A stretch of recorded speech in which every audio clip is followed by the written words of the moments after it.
अमूते वक्षोजो अमृतरसमाणिक्यकुतुपौ न सन्देहस्पन्दः नः पतिपताके मनसि नः पिबन्तौ तौ यस्मात् अविदितवधूसङ्गरसिकौ कुमारावद्यापि द्विरदवदन क्रौञ्चदलनौ.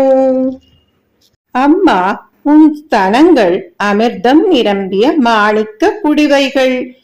பாலுள்ள ஸ்தனமாக இருந்திருந்தால் கணபதியும் கந்தனும் குழந்தை வயதினை தாண்டி பருவத்தின் முதிர்ச்சியை அடைந்திருப்பார்களே.